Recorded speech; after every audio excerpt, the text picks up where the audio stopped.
Welcome to Sports Medicine on Tap. My name is Brandon O'Line. I'm sitting at Neck of the Woods Brewing Company with my good friends Dr. Frey and Dr. Bertha. Gentlemen, welcome back. Thanks, man. Hey, thank you. We took another month hiatus. Life got really busy, but we're back. We got some fun things going on in Dr. Frey's family, if you will. Yeah. So what's been going on? So doing the college search with my daughter, I feel like this has been going on for 2-3 years at this particular point, to be honest with you.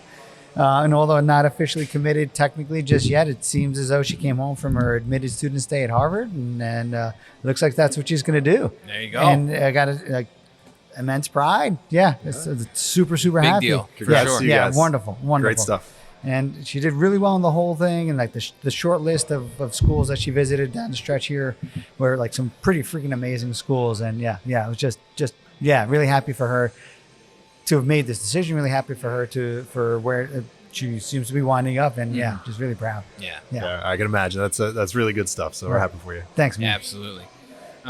Before we go ahead and get too deep into tonight's episode, just some announcements. We are going to be recording at NATA convention in Philadelphia this year in the end of June. So if you are a follower and will be at the convention, please reach out to us on social media, preferably Instagram or email. If you're interested in being a guest on the show or want to come meet us, that'd be really awesome. Yeah.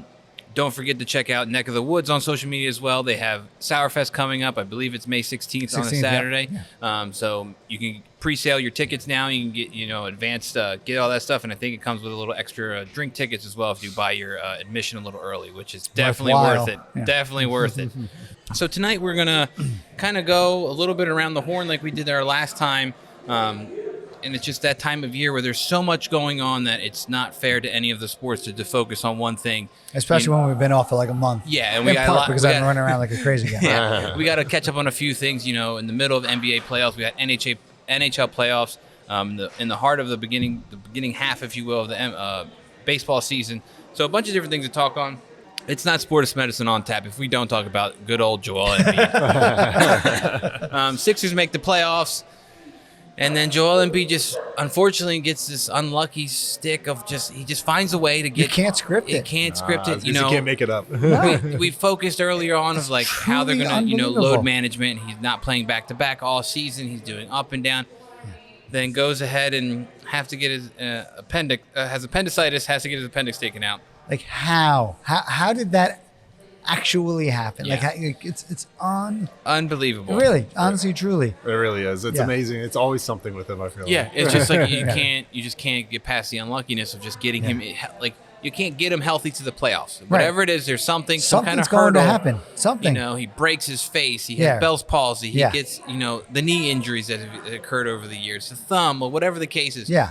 Something's going awry. The city of Philly just wants him to show up one time for a playoff series, nice and healthy, and see what we got. So I think that bodes out. Yeah, that barring some kind of miracle. Right. He came back. I mean, he came back 17 days after surgery. He played Impressive. about 34 minutes. Yeah. He wore a protective brace from what I read.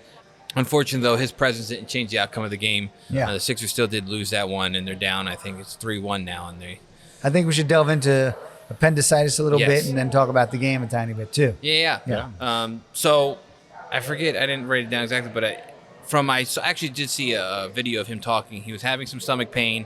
He was having some constipation. He was having these issues. And then I guess upon further, some testing and stuff, he found out he had appendicitis, and usually. What is it? Yeah. So and we're not general surgeons, so the coloring book version is okay. Yeah. So in general, it's an inflammation of your appendix. You typically get this pain right down in this right lower quadrant of your abdomen. It tends to be very, very exquisitely painful. Right. And, it's one of those things. The appendix doesn't really serve any real function anymore for humans. So it's one of those things easy enough to take out, and it resolves the symptoms. And in some people's case, if it's infected, saves their lives. So it's a great procedure, and people do very well from it. Usually, and it people just happens, right? Like there's no just comes out of nowhere. Random luck. Yeah. Playoffs are on the horizon. Why not? I was gonna say it doesn't care if you're in the playoffs or how you're doing. It just gets you whenever it can. There's a couple things I remember, and like we're going back to the med school days and the training. I remember it usually starts around the belly button, and then it tends to shift over the pain then to what we call right lower quadrant, right over there. Fevers are always clearly a worrisome thing if that happens. Right. Rigid belly, it's a worrisome thing. Yep. Where we're like, it's just rock solid, and that could be an indication that it's gone a little further than you wanted to. Yeah. One of the I guess the axioms of medicine is that if you're not taking out a healthy appendix every now and again, you're not aggressive enough about taking out the appendix. Because like missing an appendicitis before it gets really bad is far worse than taking out, like misfiring and swinging and missing and taking out a healthy one. So theoretically, they're a little bit aggressive, making sure that like they don't miss, right? Like the miss is the big deal. If you take out one or two that you probably didn't need to take out, that's okay. Yeah, acceptable losses. Yeah, I think for sure. It's definitely one of those things you want to jump on top of it. You don't want to mess around with things like that. Right. So, but it's a remarkable recovery so far. I will say, I'm impressed that he really was able to return in just 17 days, right? Like, again, like you mentioned, you rather take it out ahead of time. You don't want it to rupture or anything else. It would gangrenous or ruptures. That becomes much more a catastrophic issue, and that could be much less positive outcomes. I had to look it up because I don't know. It's not like the standard part of what we do, but I guess it's basically like essentially 3, usually 4 to 6 weeks to be able to like in like kind of the best case scenarios, being able to return to strenuous activity. 17 days. Yep. Yeah, I was going to say, it's just crazy like how quickly he came back. I mean, I was talking about this with someone, and I think it's one of those things in general, like most times when we do surgery, we kind of tell people it's about 2 weeks for really the wounds to heal, so he's just past like the, your wounds have healed kind of thing. Right. And honestly, I'm super impressed with him doing as well as he did. Because I thought for sure, and he still was to an extent, but I thought for sure just one of those things would be like, well, just target Embiid, give him a good elbow into the stomach, and take the ball right from his hands when he drops it and doubles down. Seriously. So I'm impressed with as well as he did with that. Yeah. And I mean, it's credit to him. And I mean, yes, we needed him to kind of figure it out and get back out there to help him out. I mean, granted, the Sixers did win a game without him, which was, helpful, at least to keep the series alive a little bit. Right. Do you think that he's a benefit to the team out there at that particular point, or a hindrance to it? Because he actually scored well, but he took a lot of shots, and I don't know if I'd say he looked fast on the court. I don't know. I worry about that, because that was actually what I originally thought. Is I think he would be more of a liability. Right. That it's just like he's the easy target. Come at him, hit him up, take the ball. And I thought for sure that would be the way it was, and I think he did better than I anticipated. Right. That being said, I mean, this is always like a hindsight 2020 thing, especially if they lose a series. It's like, should we probably just let them rest and recover more? Get better. Right. But I mean, I think they were trying to see how long they could go without him. They made a splash. They got to win without him. They're like, oh, now if he comes back in, right? Like his should be a bit of a spark and could help out. But it was game 3, man. Yeah. If they won game 3, and that was a good game by the Sixers. Mm-hmm. And they were on the cusp, and it was Pritchard or whatever, nails it. I just don't think the Sixers, at least from the couple games that I've seen, can just go toe-to-toe with the shooting of the Boston. Good. Man, they really are. They're just like, I don't even know who that is, and he just draining shots, and he's just not missing. It's like not missing. Anybody on their team just shoots really well. Just kind of how it works. And it was a beatdown too. I mean, it was bad yesterday. It was one of the best shooting performances from a team that I feel like I've ever seen. I don't know if it's because it took Embiid a little bit of time to rotate over, and they had wide open shots, or if like they were just shooting the lights out. I don't know what it was, but they were outrageous. And I think the game 5 is tonight. Tonight. It's happening right now, I think.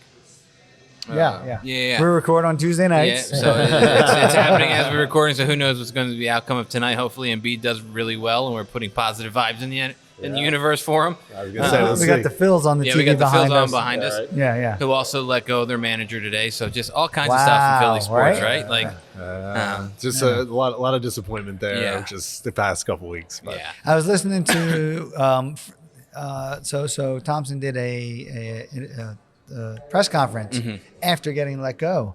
Yeah. And which number one is like surprising, and for that, sure. Like most guys wouldn't do that. And that's number one. The number two, I don't know if you heard, I was listening to a little bit as I was driving down from the office down to neck of the woods here to get going, and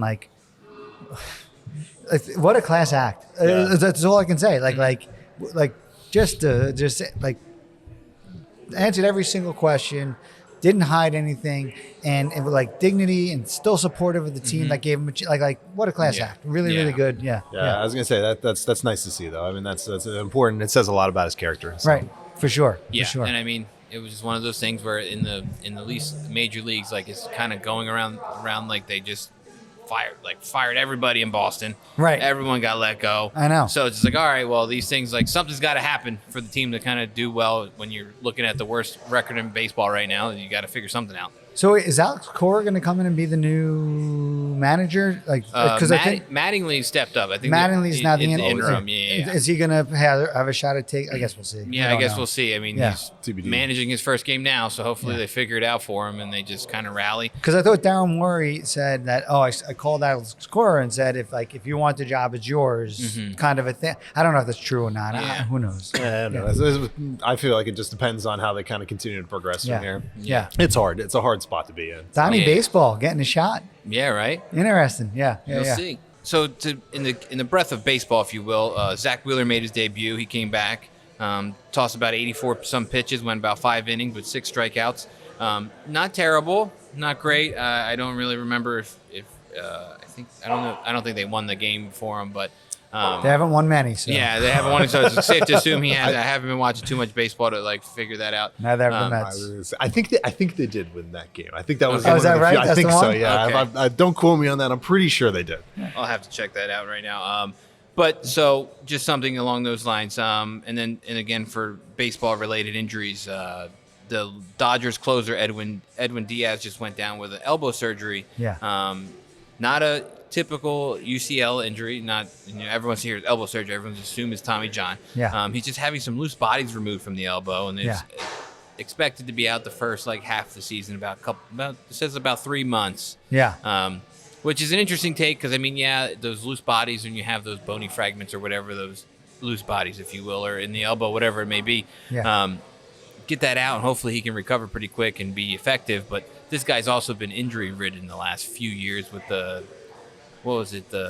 weird patellar tendon rupture. Right. On I think was he landing? It was a landing or like a celebration or some kind of odd situation. Then he has this after he goes to LA. So you would hope that for his sake that he's able to come back from something like that. And he's pretty dominant. He has his ups and downs, but in general, he's pretty dominant, man. When he's on. Yeah. Yeah. What's your take on kind of the question of the integrity of the UCL when you're having these loose bodies? I mean, do you think that it's related to each other? Or do you think that it's just totally, I don't want to say coincidental because there's obvious reasons, but do you think there's still an element of that? We would call that leading the witness.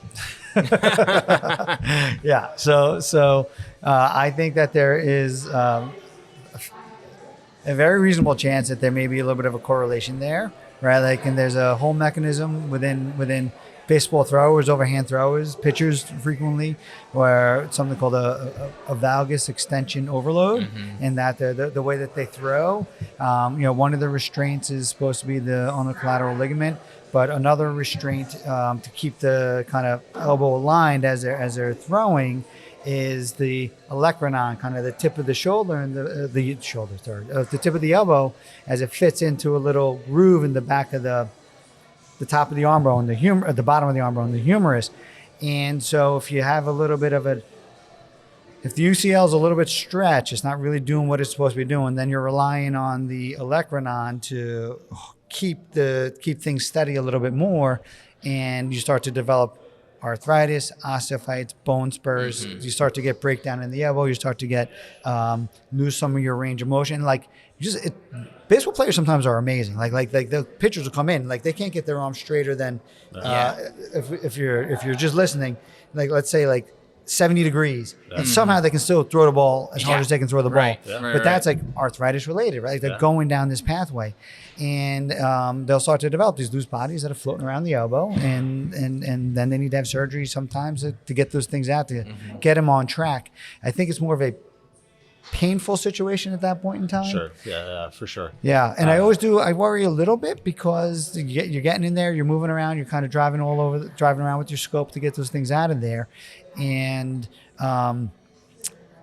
it's unlikely, but you run the risk of loosening things up a tiny bit further. And what happens then? Like, oftentimes people will go and shave down the bone spurs, which might be the difference. Like, I don't know. What are your thoughts on that? Yeah, no, I think it's definitely a real risk. I mean, it's one of those things we talk about all the time. You take a little too much of that olecranon, a little too much bone, all of a sudden that starts affecting the stability of your elbow. You're at more risk of having further injury, more loose bodies, and maybe not being able to pitch. Right. You know, so it's one of those things. It's a big deal. And you know, for any of our listeners, elbow scopes are not common. So I don't. I mean, there's a select group of people. We were just saying about UCLs, but this falls right into that category. It's exactly the same thing. There's a select group of people that do this procedure, and even those people don't do a lot of these. So you know, I think it's one of those things. I don't know that anyone out there is like, oh yeah, you know, this is what I feel super comfortable doing. I mean, they like doing it, but you know, there's probably more risk. It's harder. It's a hard surgery. It is. It's a trick, and knowing where you are at all times and like orientation, like it is challenging. I do think, and now this is just pure speculation, and this is just me and my own thoughts on this process. You know, we've mentioned Arthrex multiple times throughout on this show. Yeah. And Arthrex has something called a nanoscope, and they just at AAOS at the annual meeting gave us a little bit of insight of the next version of their arthroscope, which I actually think is going to change arthroscopic surgery dramatically. It's the definition on the scopes is that's great. It's incredible. Like literally, like you can have you know, your 4K regular scope here and the HD 30-degree nanoscope pictures side by side, and it's hard to tell which one is which. Like you can tell a little bit, like this is probably the nanoscope, but they're almost the same. Yeah. And then it's just so much smaller, and then you can actually like. With the nanoscopes nowadays, you really can't look right or left. You're looking straight ahead. Now with that, you can be able to look 30 degrees, and then you can actually put a little bend on them. You can actually look around corner. So I think it's actually going to open up the world of elbow arthroscopy. I think it's going to change arthroscopy in general, but I think it's going to make that a little more manageable, a little bit easier, and we'll see. We'll see. It's coming. Yeah, no, I agree. I think it would make it a little easier because it's such a small joint, such a hard place to get into. Yeah. But the nanoarthroscopy, I think, is great. You know, there are some people that are even doing some of this nanoarthroscopy in the office with patients. I know. Awake. This is the wave. This is the coming trend. So, yeah, it's very cool. So it's a thing. It's a growing thing. Maybe someday we'll start doing more of that. What's his name? The goalie for USA. What's his name? Connor Hellebuck, yeah. and so he had nanoscope, meniscus tear, literally packing his bags, getting ready to like and Arthrex actually came in and shot a commercial about it, but like it's like 2 weeks before the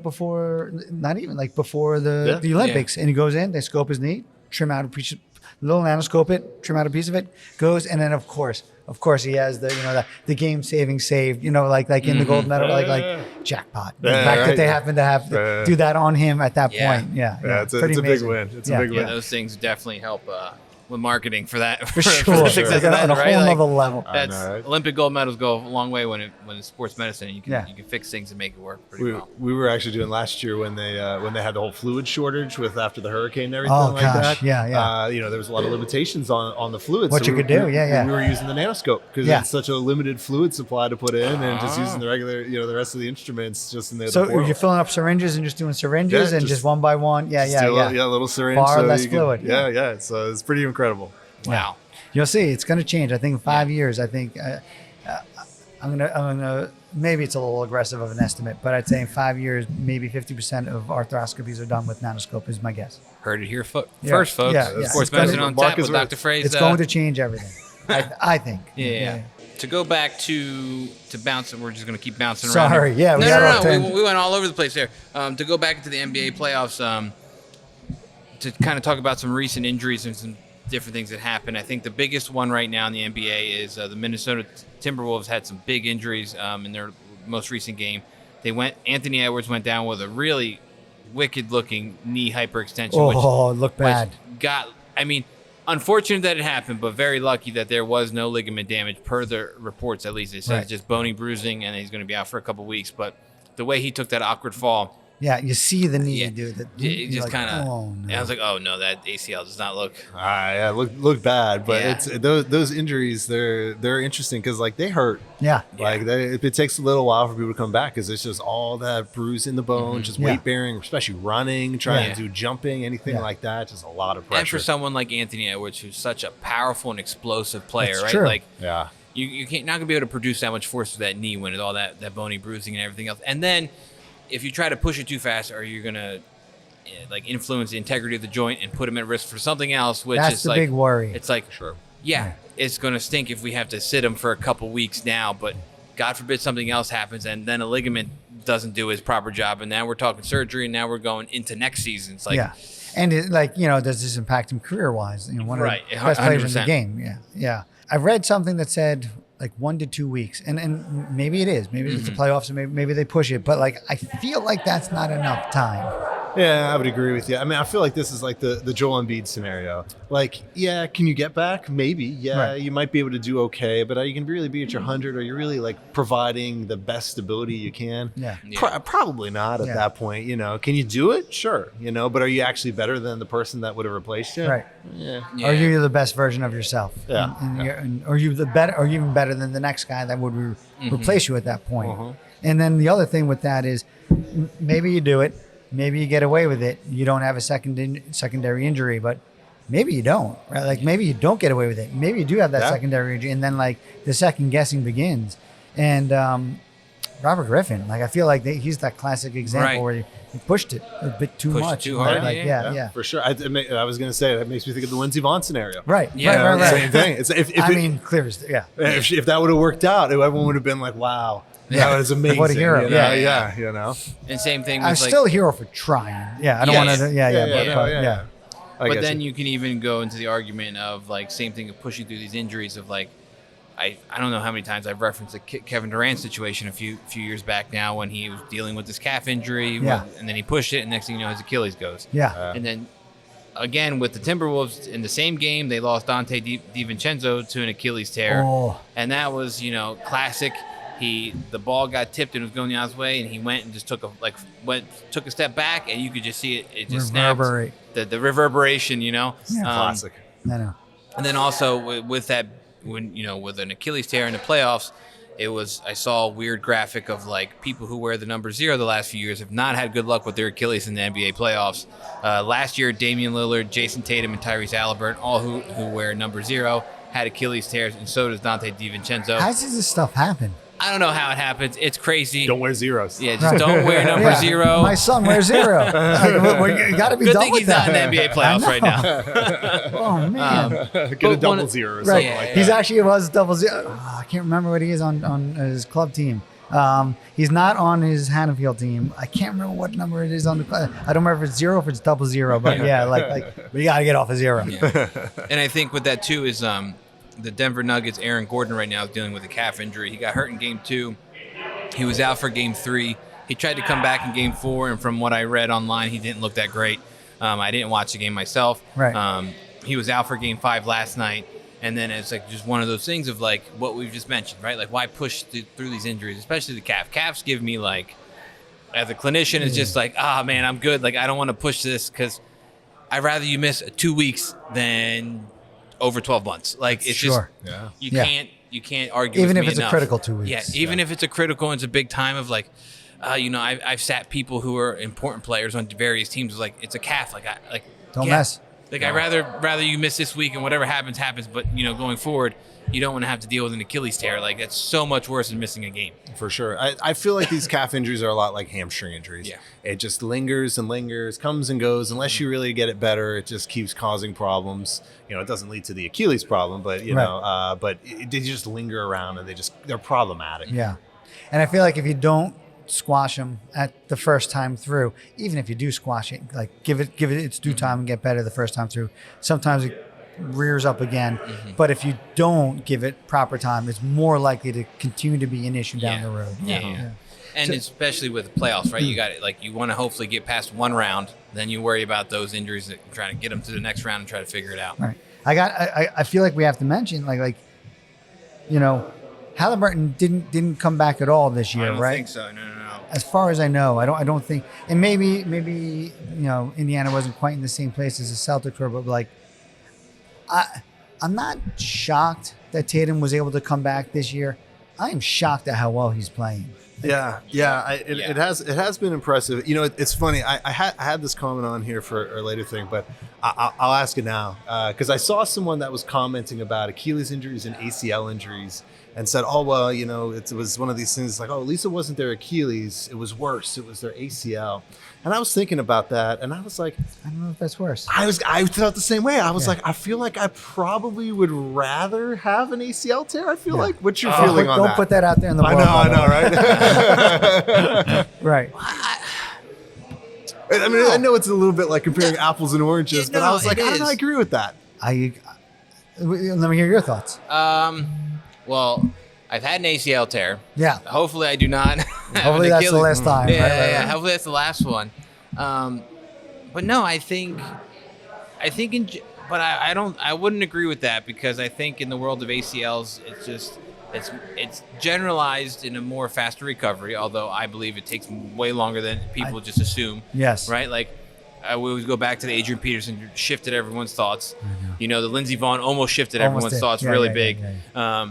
But the Achilles, Aaron Rodgers had closely almost kind of, the speed bridge and all these things have changed it a little bit, but it still takes, I think, a little bit more time. Yeah. And it just still is, I don't know, it's more involved, I guess, and it's just as bad. But I don't know. I don't know what the research is on concurrent tears or like opposite side tears of like an ACL because you're a really high risk of the other side going. There is, so like, and that's just natural, unfortunately. Like, is that just like a ripple effect of that?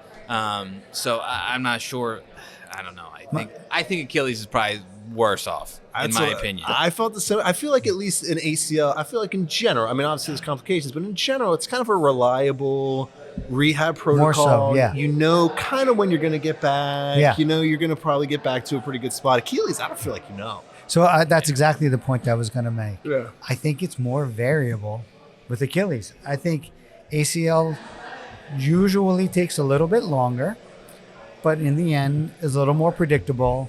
And in terms of getting back to the same level of play, which is very different than getting back to be able to play again, but getting back to the same level of play, I think you have a better chance after an ACL tear. Sure. And I think with an Achilles, if it goes as well as it possibly can, Jason Tatum, then you get back there probably a little more quickly. Sure. And maybe you get back to the same level of play.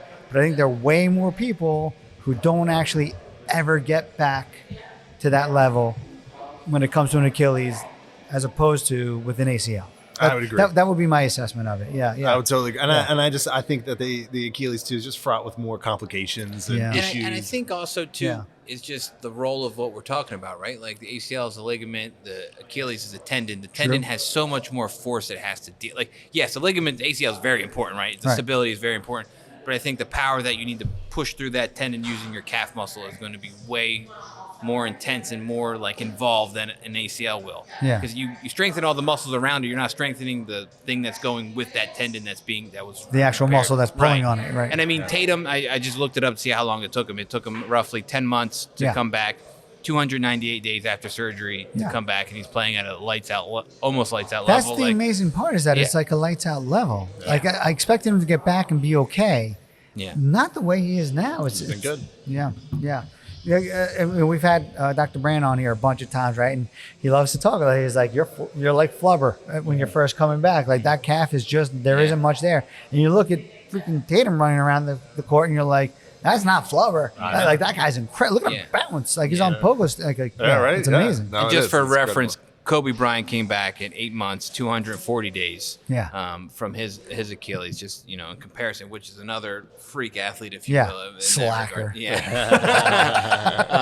But to go ahead and talk about what I mentioned briefly about the ACL and recurrent tears, I found this I wrote it down on my paper here. Hull City, an England professional soccer player, midfielder Elliot Matazzo, 24-year-old, tore his ACL in February of 2025, went through rehab 424 days later, comes back in his first game, April of this past year, goes 10 minutes, tears the other one.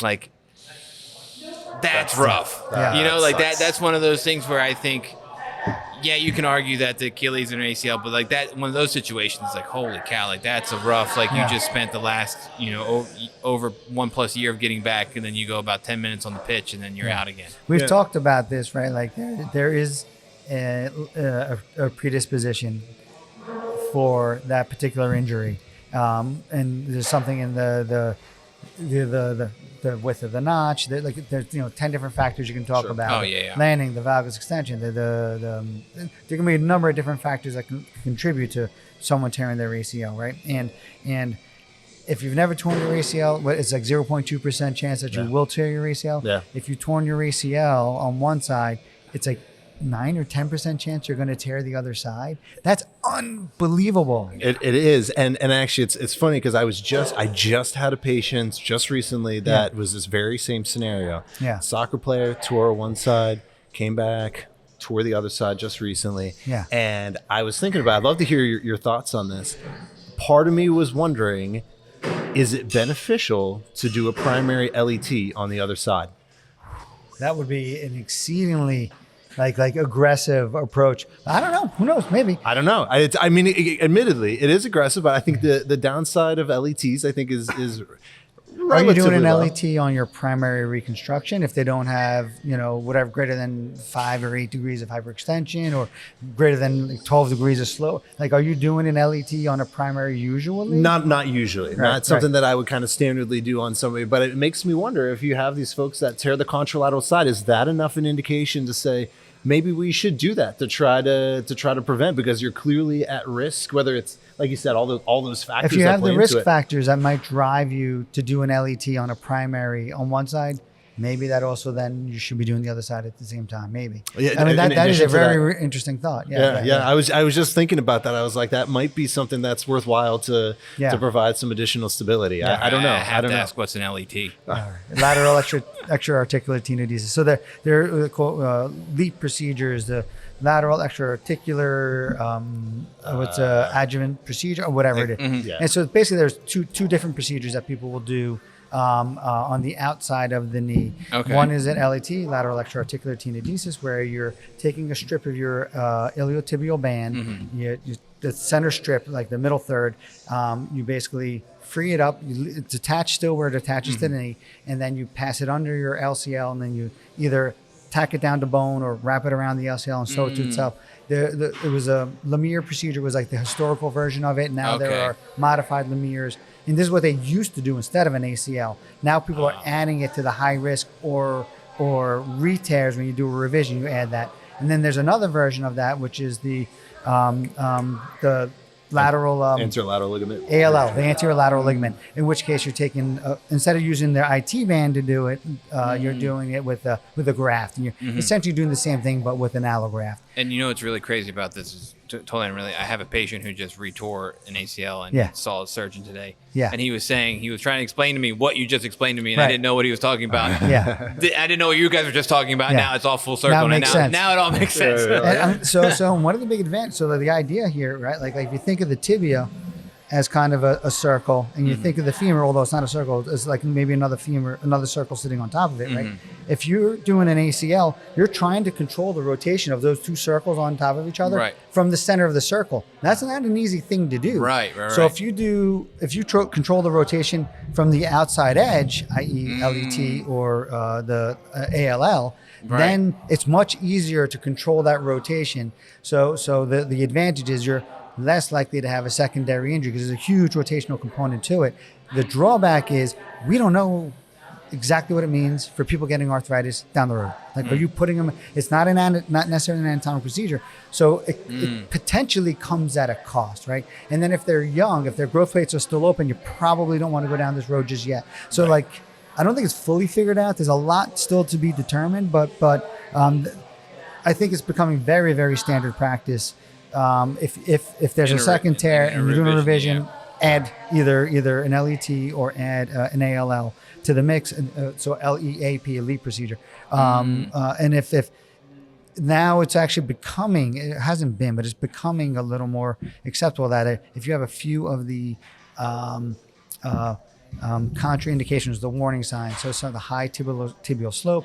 If you're just a very flexible person to hyperextend more than, and I forget the number, 5 degrees, 8 degrees, 10. I think it's 5 degrees. Then you begin to consider, like, do you add one of these procedures on the primary? And then I think Nick's point, if you're going to do it on the primary on one side and the other side has a high risk of tearing, why wouldn't you do it to the other side? Yeah. I was gonna say, why not do it? I mean, if you're in those scenarios where we already know you're at a high risk.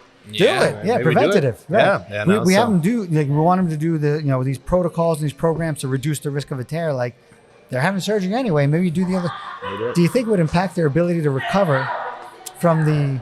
That's a great question. Yeah. I think in general, I think that now again, it's in specific We're really scenarios. getting off topic. I'm sorry. This is good though. I think in general, I think people do very well from having that, a little bit longer incision, a little extra incision there. Yeah. But I think people recover from that very well. Yeah. So I don't think that it would prolong things. I think in general, people are getting back. But you don't have a good leg to stand on because you've operated on them both now. Or you do it at separate times? You could. I mean, I guess. Stage it a little bit, I guess. I guess the theory is, I guess if I'm thinking about this particular person I'm thinking of, I probably would say I would go do the first, the new tear with an LET. Yeah. And then let her recover from that, and then probably go back later at a point and 4 or do 5 an months LET. in or something. And do the other side, and just kind of see where it goes. I mean, I think you can certainly make the argument of saying, all right, well, the other side's done well. It was done a couple years ago. It's done well for a couple years. Yeah. But I think doing the argument of saying I'm going to do it on the primary that just tore, to me, it almost makes sense to do. I don't know. And if you're going to do it on the other side, Yeah. So I don't know. It's one of those things. TBD. We're going to get that in the research projects. I like it. That's an interesting take because I don't know. I guess it does kind of make sense, right? If you have all of these things that predispose you to where you're at now, right, and anatomically you're at risk, right, we fix that anatomical risk to some point, and then you're kind of better off because you're at a high. Is that why you're at a high risk when you tear the other one? Because your body's like, now it's got this nice stable thing, and now this other one's the good one. I think the thought process is you tore the first one because you're a high risk person. You didn't know about it until you tore it, right? Yeah. And if you are a high risk person, like the re-tear rate on the knee that you fix is just about the same as the tear rate on the other knee. So clearly there's a predisposition there, right? Yeah. So if you had a predisposition, like, let's fix the other side before it's a problem. I think your anatomic ACL and a LEAP procedure, LET or ALL, is probably better than a reconstructed ACL and an ALL. Or I don't know. Yeah. Again, this is like the extreme view. This is not standard of care. No, one iota. But it is an interesting idea. Yeah, it's just a thought. I mean, I wonder, should we really be, these people that have the opposite side that eventually tears? I mean, should we effectively think of that as almost like a re-tear? I mean, to an extent, it's like, look, you're clearly at a risk of having tears of your ACL. Should we protect you more? Yeah. So I don't know. It's a question to be seen, but just a thought I had. Right. I don't know how you test that. There's some serious ethical issues in terms of testing and planning and whatnot. But very interesting. That's a wild take. And that's probably one of the way you're thinking. Yeah, that was a good stretch there on what could be happening in the future, if you will. To go back to some more NBA injuries. Sorry, man. Right down the rabbit hole. I was going to say, we went all over the place there. Just to go down some more, I think LeBron James has been doing some crazy different things for the Lakers, but he's doing it without Luka. Luka's been out with a grade 2 hamstring strain from the beginning of this month. It's been almost 4 weeks now. He hasn't played in the playoffs yet.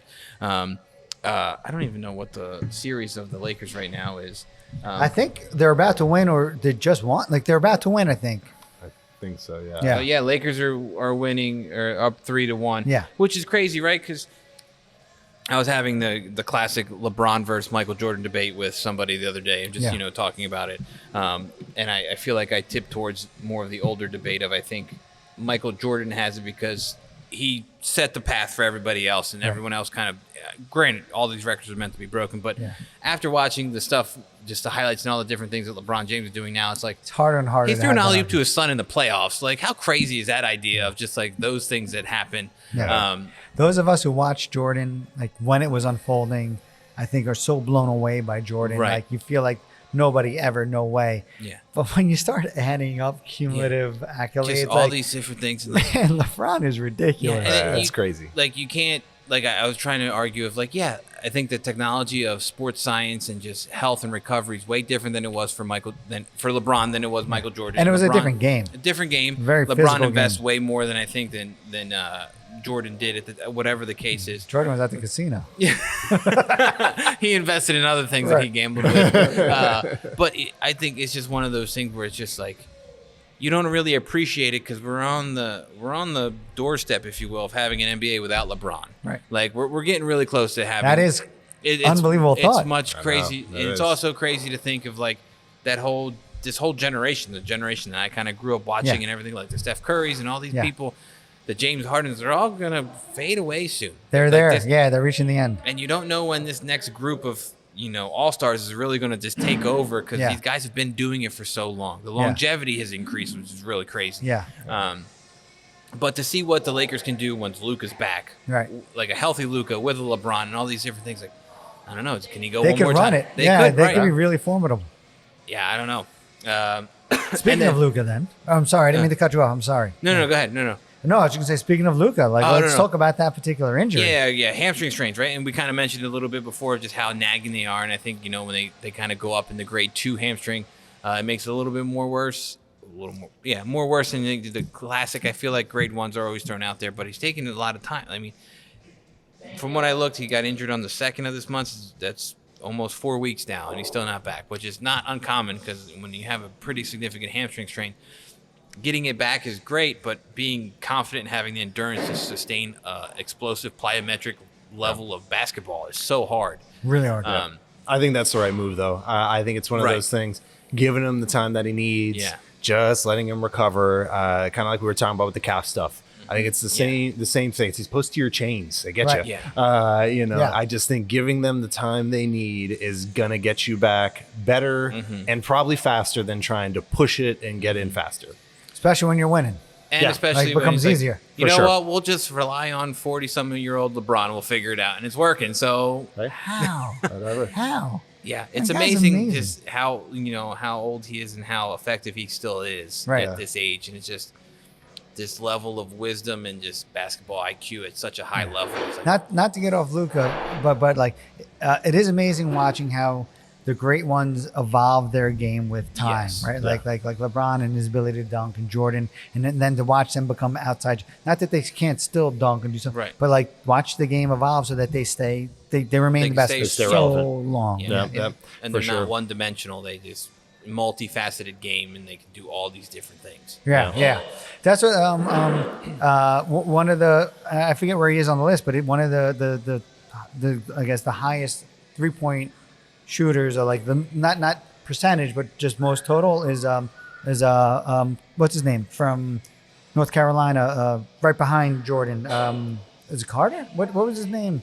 He was in the NBA forever. Vince Carter? Vince You know? Carter. Oh, Vince yeah, Carter. yeah, okay, yeah. Who you think of purely as a guy who dunks, Yeah. Yeah, and he has sure, yeah. he's in the top, I think 10, if not the top 20 of number of 3-point shots in the NBA of all time, and people's games evolved. Yeah.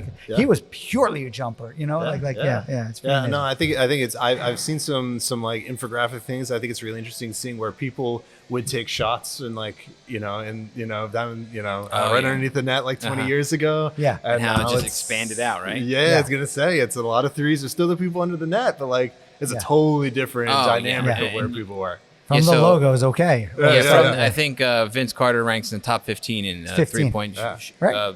made. So it's I don't know. I wouldn't well, it's funny you say that because dunks. I'm a pretty Yeah, big it's- Vince Carter fan for whatever reason. Yeah.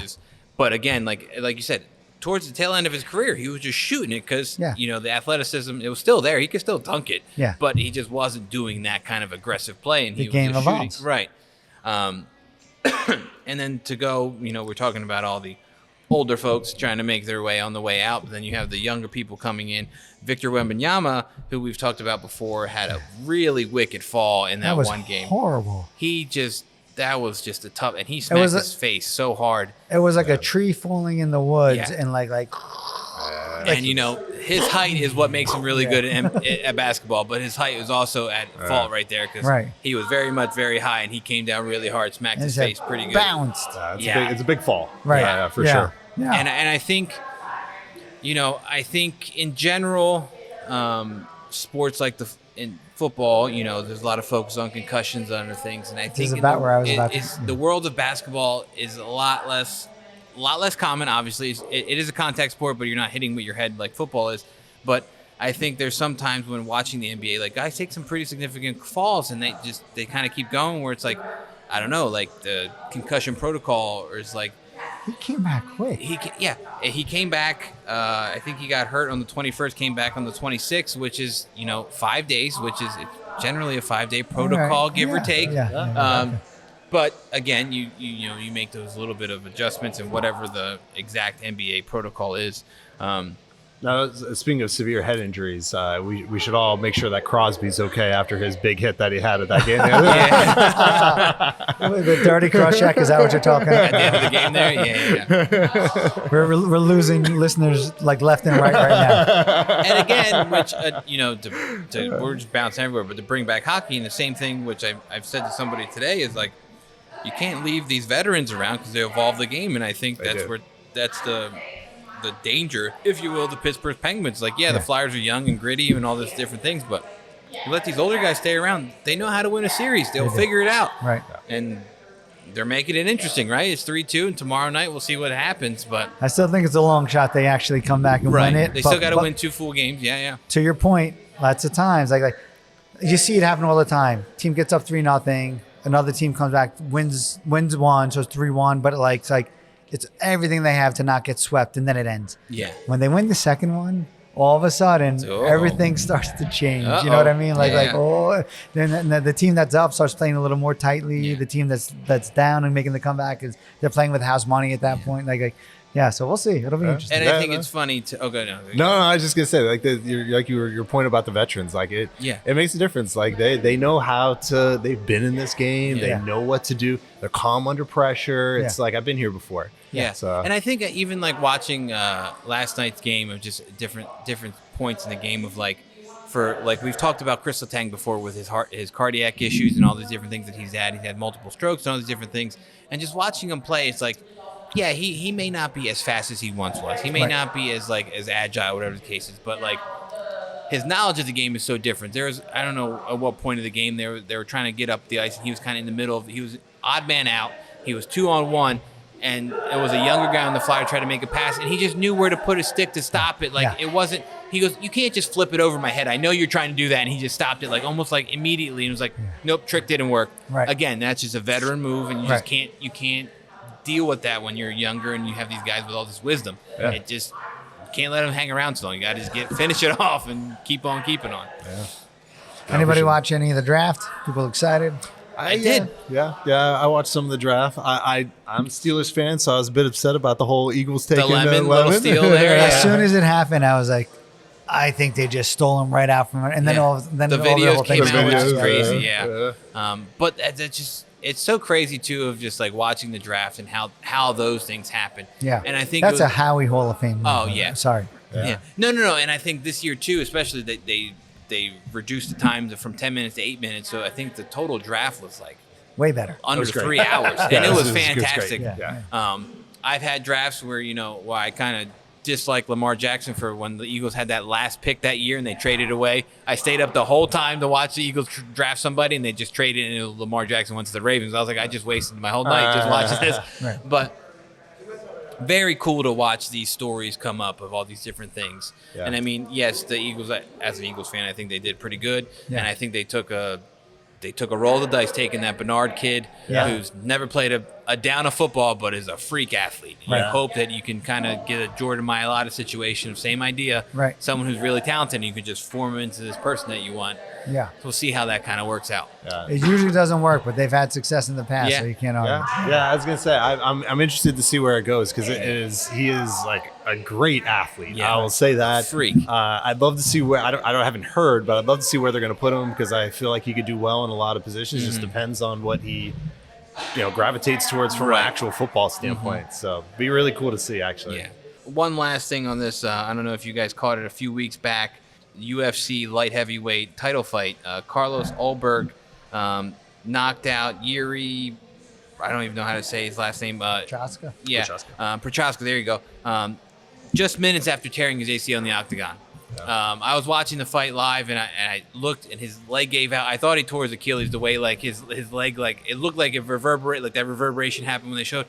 And it was just one of those crazy things of, like, he only had a couple minutes. He had to figure it out. He was definitely losing in the fight at the time, and then he just kind of caught at the right time and ended up winning a title, which is one of those crazy things in the world of sports of how people can just push through these things and figure it out and win in, like, a high stakes situation like that. For sure. Seeing his knee go out, I mean, I understand why originally people thought this was the Achilles, and that was kind of the impetus of what I was watching when someone said that. But you see his leg, he's got this real kind of valgus moment that happens, and you can see his calf just kind of have that twinge to it. So I can totally understand why people thought it was his Achilles at first. But for him to go on and win after that is just crazy. Like, it's just like these high level athletes sometimes, like, different breed. And I think he just had his reconstruction done a couple days ago or whatever. I was reading in the article. But it's just one of those things. Just, again, it wouldn't be a full list of around the horn of all these different injuries, and we didn't touch a little bit of everything tonight. Yeah, for sure. Let's see here. I think that we touched on everything. Anything else you guys want to bring up? We kind of went literally all over the place tonight, which is great. Hopefully, we're going to get a little more regular in the routine again. Yeah, life should hopefully balance out a little bit more for us here, and we can get some more concentrated content, if you will. But before we go ahead and close out our tabs for this evening, we're just going to give a quick shout out to our sponsors, Neck of the Woods Brewing Company, serving us up the best beer in South Jersey. Don't forget Sourfest May 16th down here in Pittman at Total Turf Experience. They're going to have food trucks, music, all kinds of yard games, all kinds of delicious beer. So get here.